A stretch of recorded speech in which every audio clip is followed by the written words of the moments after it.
Listeners, wherever you may be in the world today, this is your host, Steve Schallenberger, and we have a special guest with us today, a master of sales and closing, expert keynote speaker, and creator of the one-call closer.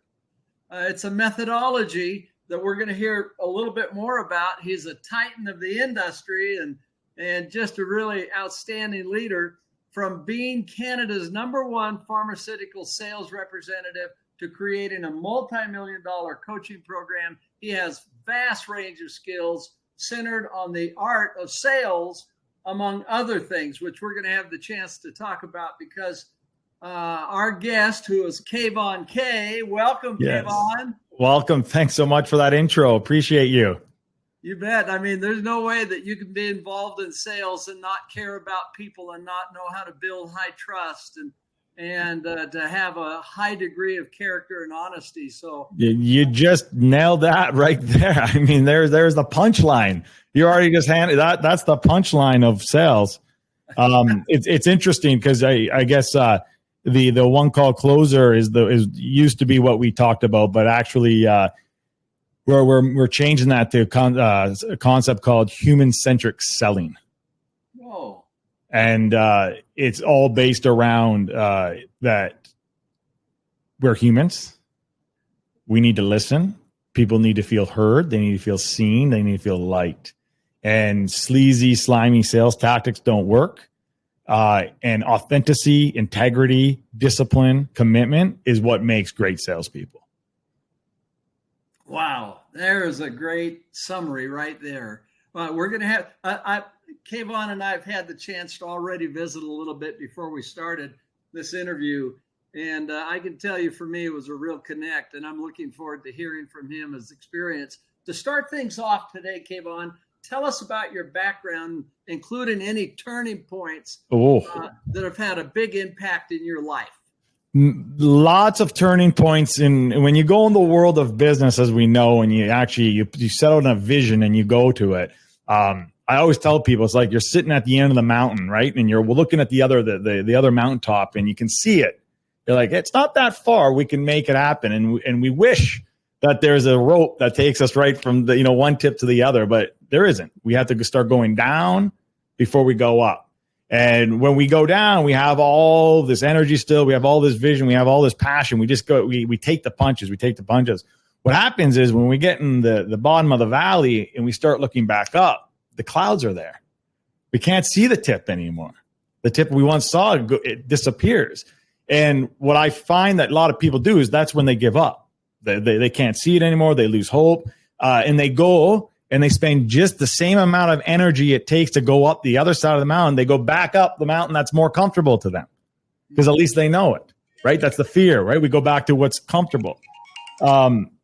And in business, you go through a lot of those valleys. You have never met someone who hasn't gone through all those valleys. And for me, there's been a lot. One of the biggest ones for me, which got me into the world of business, I think is very important, was when I left the pharmaceutical world and the corporate world, and I saw very quickly what that was. And I tell people, all it was a glorified school. Like I felt like I was in glorified school again. And me and the school system never worked well at all since junior kindergarten in Canada. They call it, senior kindergarten, we call it before grade 1, wherever you are in the world. They written me off. ADD, LD, ADHD, learning disabilities in reading, writing, math, and communication. What was left? Phys ed, right? So I went through that whole system because I just wanted to make my family proud, which is a whole, don't get me started there. And when I left the corporate world, I realized very quickly it was just glorified school over again. And I said, it's just not for me.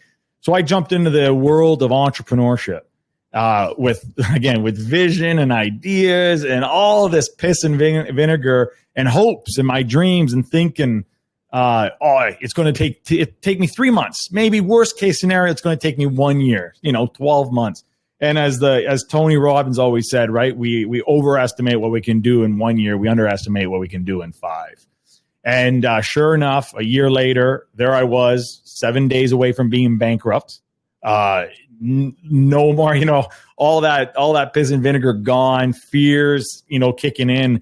And I remember standing in line and at the bank physically. I was standing in line and thinking to myself, is this it? Like, am I giving up here? Like, this is what's going to have to happen.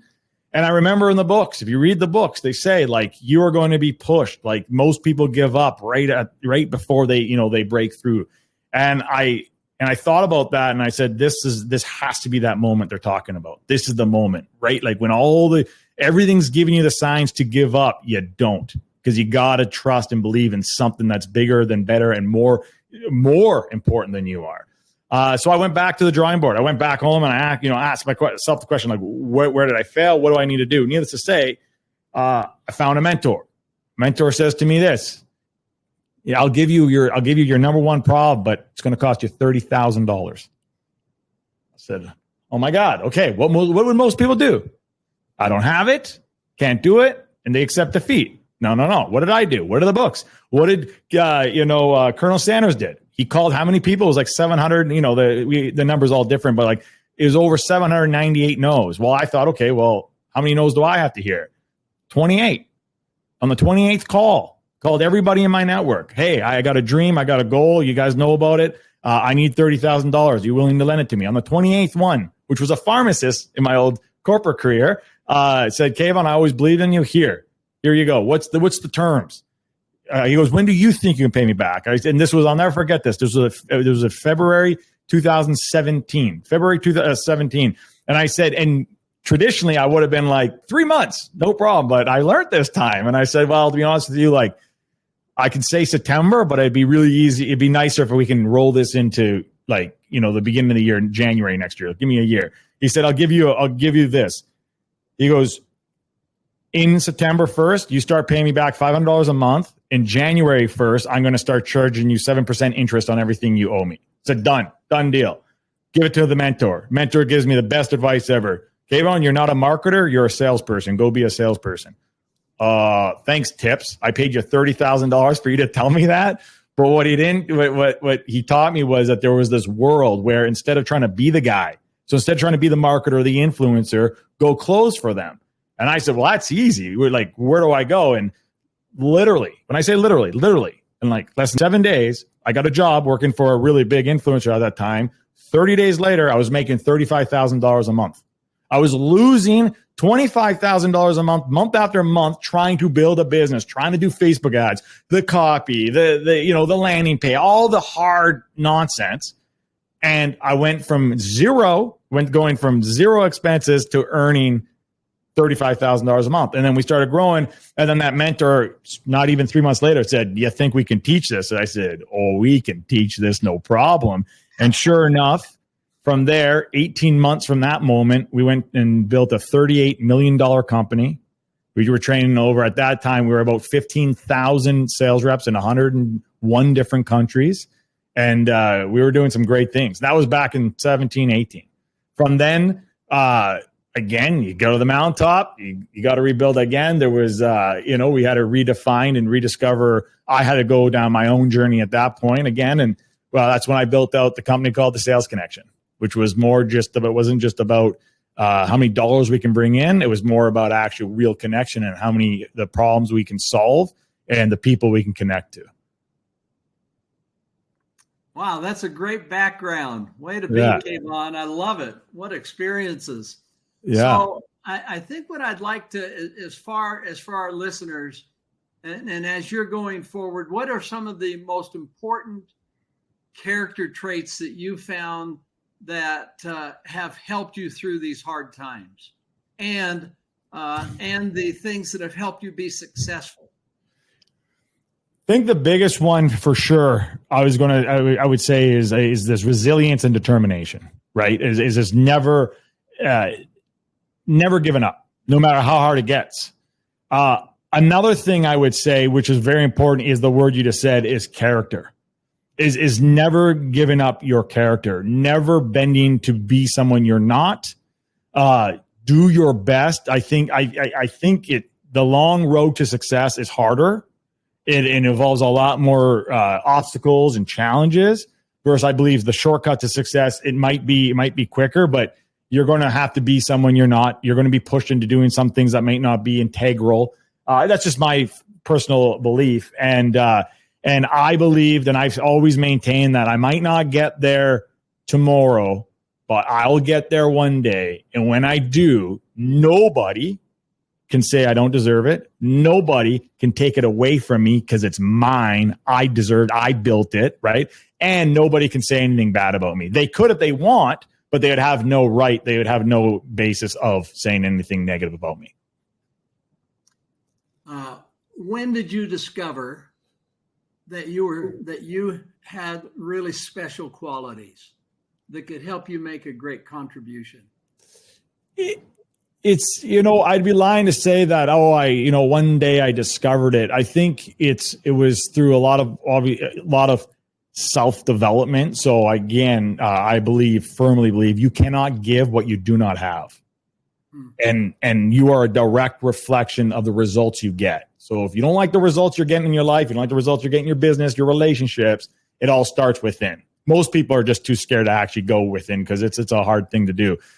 For me, going through all that within journey, I can go back when I was a little kid, and I remember being in the school, and I can sit in there thinking I was different, thinking I wasn't good enough, not realizing I was actually brilliant. I was different in a good way, not a negative way. So from there, I go, that's what that feeling was. I didn't know how to tap into that creativity, into what that was.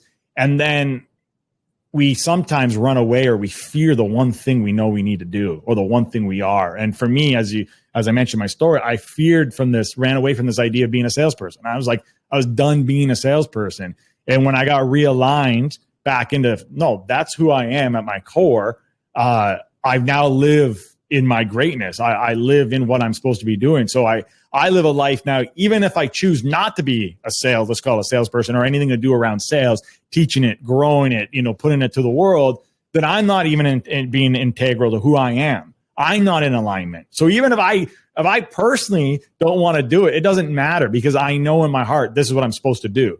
So every day I live it, it becomes something bigger than me, because I believe it is bigger than me. It's greater than me. God only gives to us, or the universe only gives to us, what can flow through us. And I know what can flow through me, and I know what I'm supposed to allow to flow through me. And what I'm doing is what I'm supposed to be doing. So for me, through that journey is when I kind of just accepted my fate and understood my skill set and understood what my creativity is and how I bring that to the world.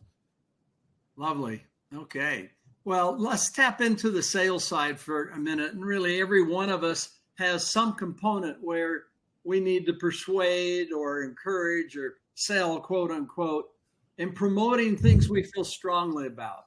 Yeah. And things that we have, a good feeling about, that we know can bless people's lives. So as a leader in the sales industry, as you are, and one of the tops, what are some essential qualities or characteristics that make an effective sales leader? It's the same thing as a business owner, believe it or not, is your character, resilience, determination is one of them. But before all that is your internal. So a part of the human-centric selling, the first pillar is your energy and your mindset. Because if your mindset is off, if your energy is off, it does not, I'll tell you right now, it does not matter how good your product is, how good your service is. You can take every course in the world, learn everything you think you need to learn about NLP and closing tactics. None of that will matter if you don't have the right energy and the right mindset. And that's not just the right energy and mindset around the product. That's the right energy and the mindset around who you are as a person, how you show up every day, how you represent yourself, the energy you emit. When you get that first dialed in, then all those other things work. To me, energy, mindset, it comes down to also your conviction, your belief system, your clarity, your certainty. I always call it the 3 C's. It's your certainty, your clarity, your conviction. Like, are you absolutely certain that this is the right product for them? You're absolutely certain that this is going to take the prospect, whoever it might be, to where they need to go. Are you absolutely clear on what it can do and clear on the prospect goals? It's a two-way thing, right? Clear on the whole situation. From there, you get conviction. And I'll take any, and we interviewed over 6,500 sales reps in the last, 12 months. It's not a small number. And the thing that I always look for is I will take conviction over skill set any day. Because I can teach skill set, I cannot teach conviction. Okay. So how do you motivate and inspire your sales teams to achieve their goals? Well, that's very bring the best out of them and help them really get under their own power. There's extrinsic and then intrinsic motivation, right? External, internal. And Daniel actually, to sell his human, he did there's a book, he did a research, which was very powerful research. And they took 3 kind of groups of people, and they took one, they did external, one they did external, internal, and then one they did pure internal motivation, intrinsic motivation. And the external and the ones that did internal and external all had the same results. The ones that only did internal, 40% difference. And what that means is, yes, sales reps want money. Yes, we want our commissions. Yes, we want to win the awards. And that only gets you so far. When sales reps are fighting for something bigger and better than themselves for externally, and I tell my reps, the people I work with is, guys, we're transforming lives here. But the thing is, you think it's about transforming the person's lives you're talking to, and it's actually not. It's a ripple effect. Because when they elevate their business, when they say yes to us and we give them the tools they need to succeed, they don't just succeed in their own lives. They succeed in their business. And that means every single employee, every person that works for that business now has a better lives. Their family members have a better lives. Their communities have a better lives.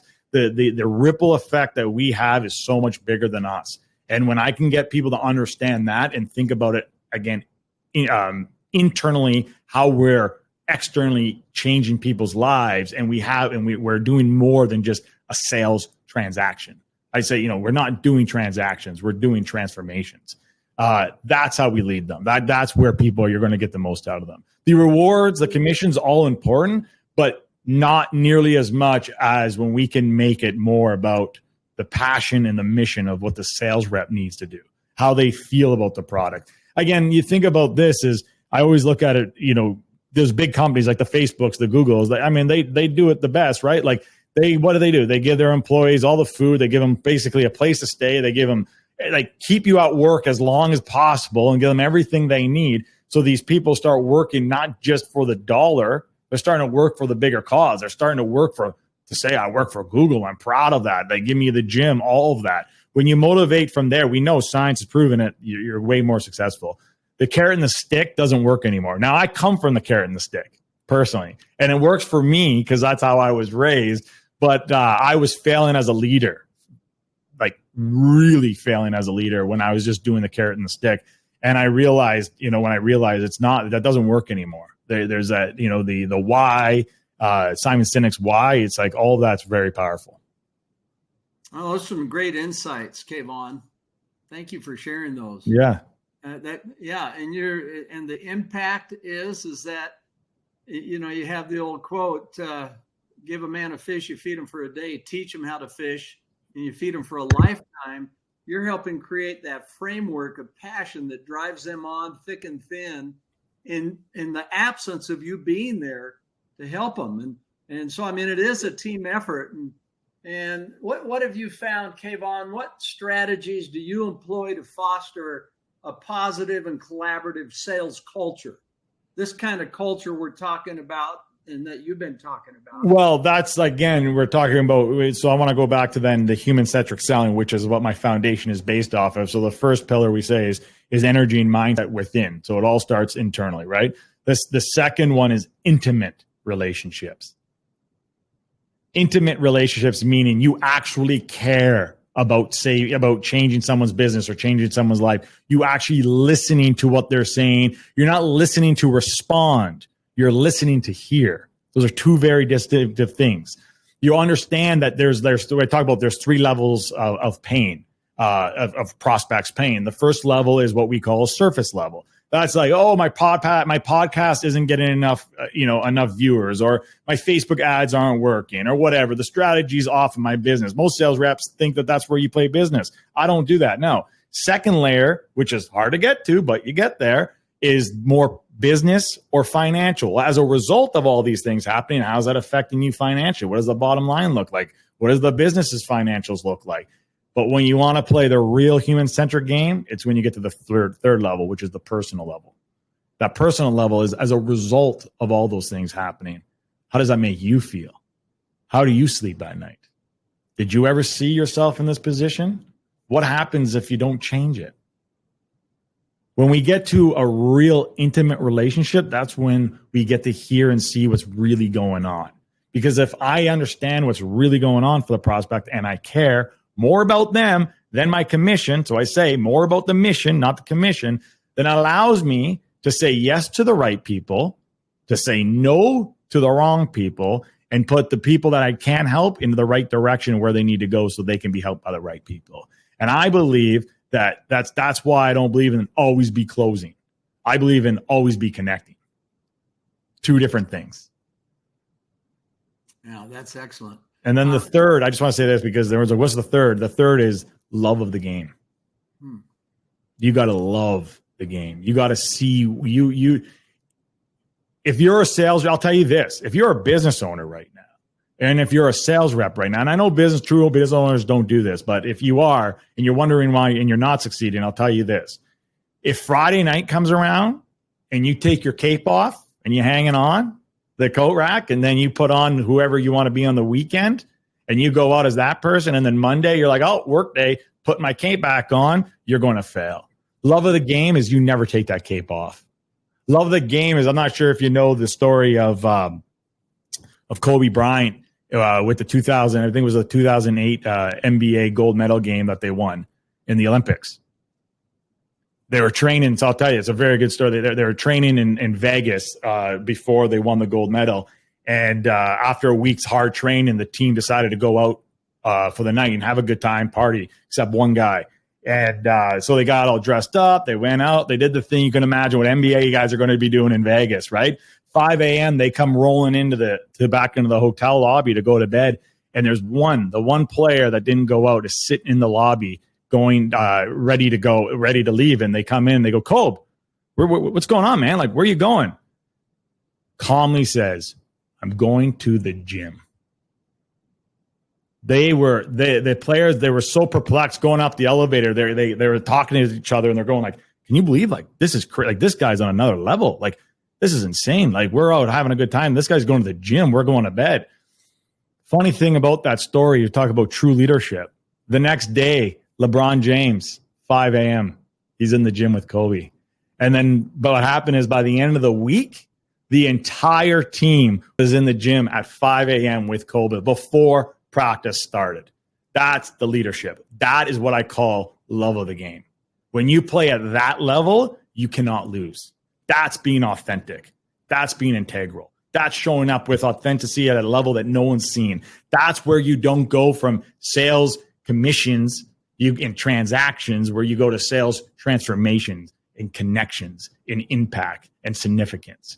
And that only starts with you. Now, that is a great way to literally create this motivation, this collaboration as a sales culture. Yeah. And it takes leadership. And you're hitting on a subject that I'm not sure if our listeners, some of our listeners may have a challenge with this, but I found, Kayvon, that the principles we talk about apply across the board. Literally for parents in homes, yes, grandparents, soccer coaches or sports coaches. In life. Everything we're talking about is life. I always say this: everything you want in your life is a sale. Everything you get is your commission. You're either selling people your dreams, your goals, what you want, what you need, your ideas, or you're being sold. Whether you like it or not, we are all salespeople. This whole ideology, salespeople are icky, sleazy tactics. Sure, if that's what you think of them, but that's actually not what the real salespeople are. Real salespeople are people who are problem solvers. We're solving problems in ways that most people don't even know. Yeah, real salespeople are extraordinary, and there's something that every one of us wants and needs in our organizations. I'm going to hit you with a question now, really tap into your experience.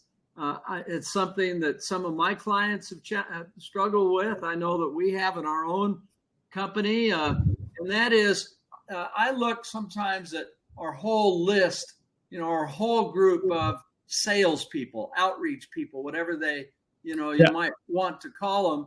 And some are at the very top of the game. And man, they love what they do. They're all in, and they've got a smile on their face, and they feel confident, and they're clear with their customers, right? And making a difference. But then as I go down the list, I'm saying to myself, how do I bring out the best in these other people, and how do I help them get up here? Yeah. So you're not going to like my answer, because I've ran probably 200 sales teams in my career, 200 different businesses we've seen, from 6 figures, 7 figures, 8 figures, all the way up to $100 million companies. And it's the Pareto's principle, 80-20. 80% of the revenue is going to come from 20% of your sales reps. It doesn't matter what level they're at, because even when you have a bunch of 9s and 10s, there's going to be the top 3 people or 4 people in the top 10 that are going to separate themselves. And that's just the name of the game. The decision or the question you got to ask yourself is, how do you move up that game so the bottom isn't actually as bad as it can be? And what I mean by that is, we had one client we just walked. It was crazy. We walked into and we said, do you realize if all you did was replace your bottom 3 players with guys that can do 60% of your top guy? So I'm not saying he's going to be your top guy. I'm saying if he can just play the game at 60%, you would earn an extra $1 million a month on your bottom line. So why am I saying that? I don't think it's possible. I've never seen it anywhere in all my career, and out of all the studies I've read, it is not possible to have a team that are all 10 out of 10. It's just not. Because no matter what, there's always going to be your outliers that are just going to always the 80-20 rule. But is it possible, would you say, to be able to elevate the foundation, the bar, and raise the bar? So now you're playing, instead of having C's, B's, and A's, you got a team of A minuses, B pluses, A minuses, A plus plus plus. How do you do it? Creating the right culture, number 1. Number 2, hiring properly, knowing what you're looking to hire for and what team. I look at this as putting a sales team together is kind of like a football coach. Now, I'll ask you this. Does the Patriots, I'm not sure if you're a football guy, but the Patriots, do they win 7 Super Bowls if every player on that team was Tom Brady? Well, they all have different positions, but they need to have a similar passion and the skill set for what they do. But if you had a team full of Tom Brady's, you would lose.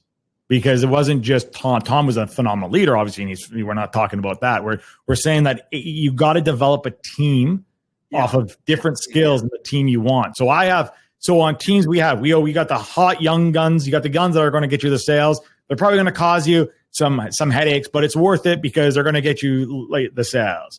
Then you got the other players that they're not going to get the sales all the time, but they're going to be consistent.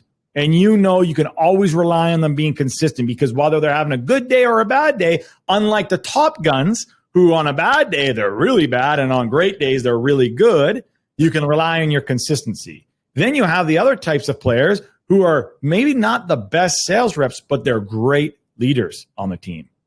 They're the ones that keep the team, corral the team together. Mm-hmm. Then you have ones that are maybe not great in the sales, but they're great at connecting and maintaining long-term relationships.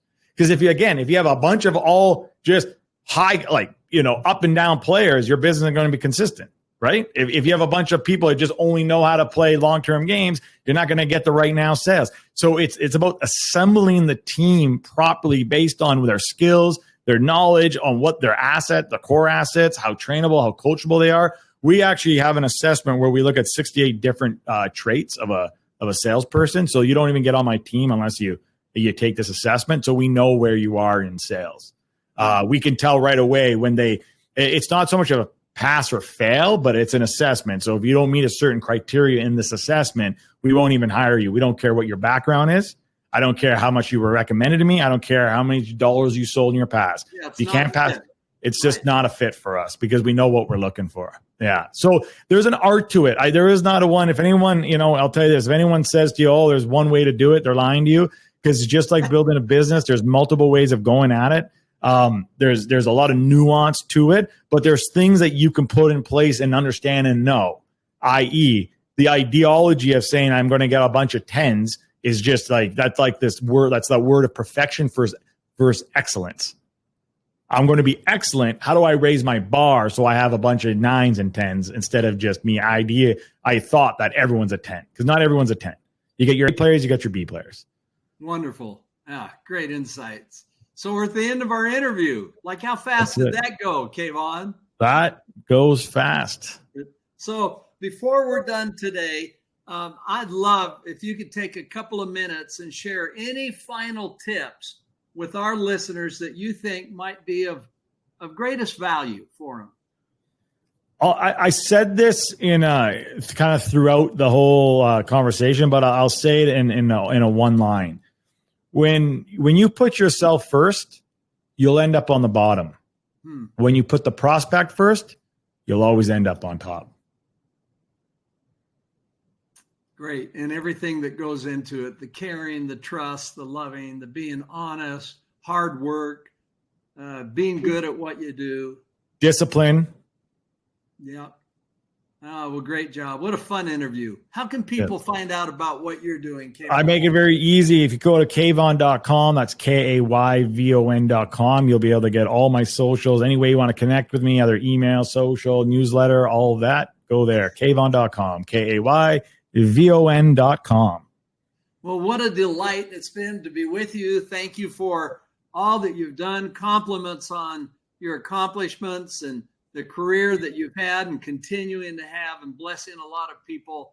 We wish you all the best, Kayvon. Thank you so much. Appreciate you.